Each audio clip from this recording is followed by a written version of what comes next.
We have seen, on the other hand, how the people in this world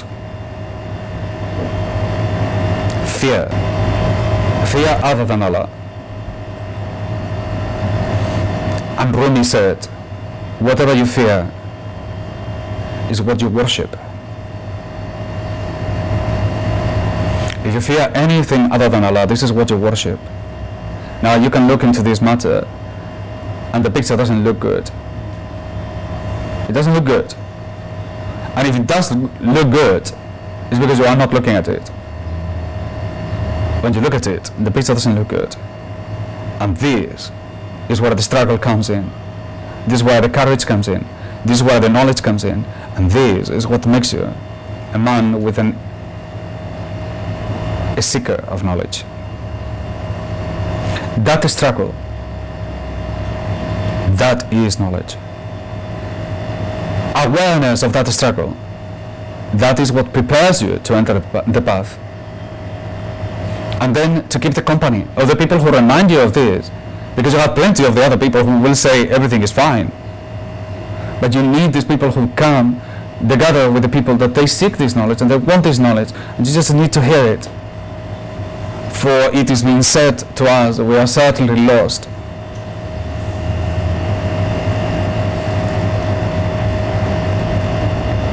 And to remind each other about haqq and to remind each other about sabr is part of the conditions of recovering ourselves from the loss.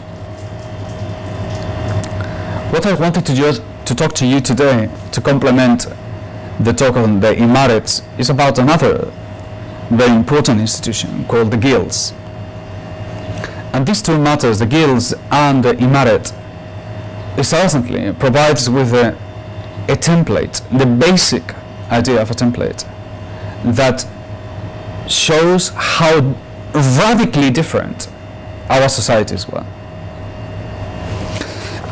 My source will be again the same one that last time, Halil Inalcik, the Ottoman Empire.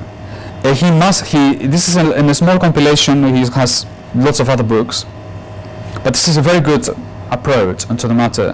While he's still an academician, and there are certain things where one would say, well, he doesn't get carried away, but he provides with an immensity of data that for those who have the right eye, they will be able to see that. And this matter of the guild is addressed in the chapter 15, I think it's called. Yeah, chapter 15, the Ottoman cities, the road networks, urban population, guilds and merchants. And in 150, for those who want to follow it, is urban population, guilds and merchants. I will just select a few ideas and then sentences, and then we'll go on and to talk.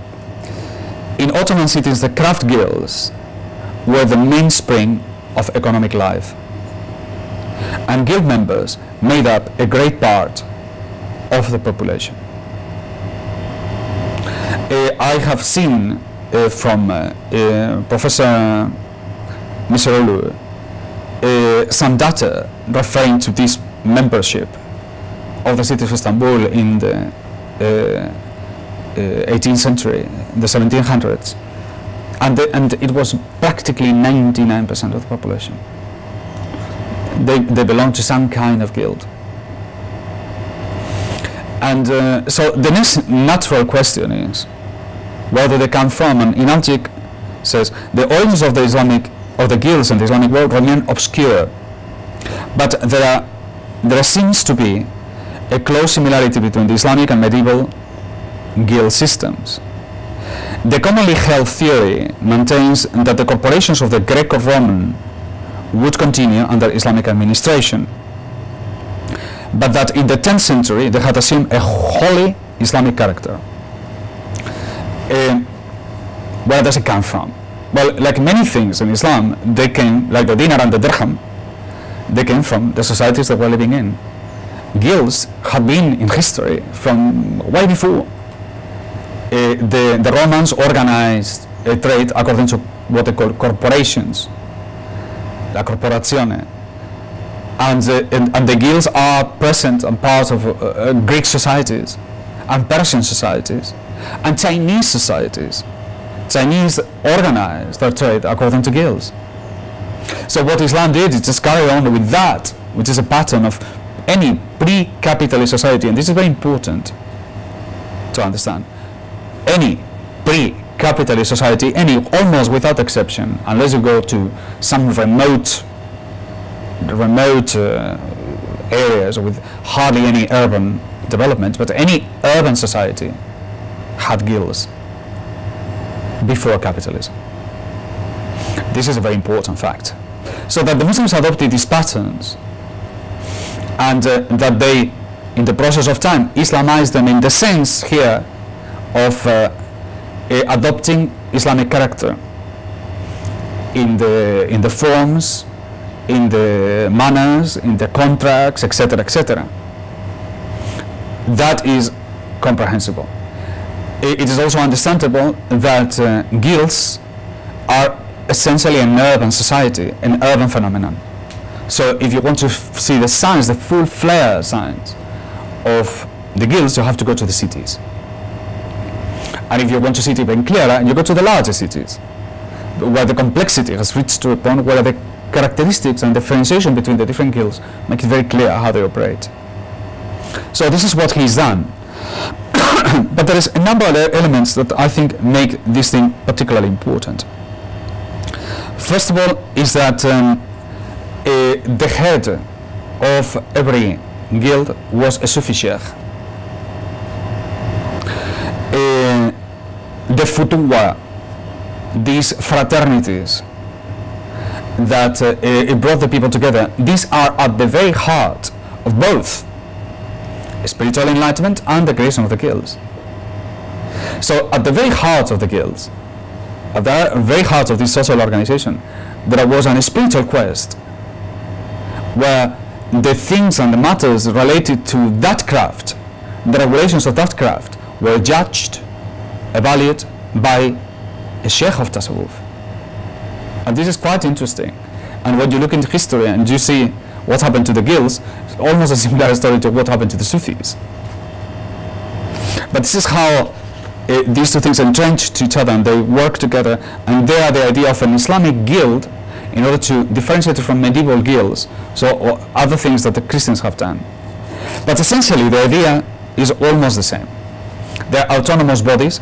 Here Inalcik says it is an exaggeration to say that the state created and controlled the Ottoman guilds and that they form socially undifferentiated community. So the state didn't control them, never mind, because of the Sharia being above any regulation. There was state authorities that they supervise in every city all the activities of the guilds, and there is a Turkish name for this.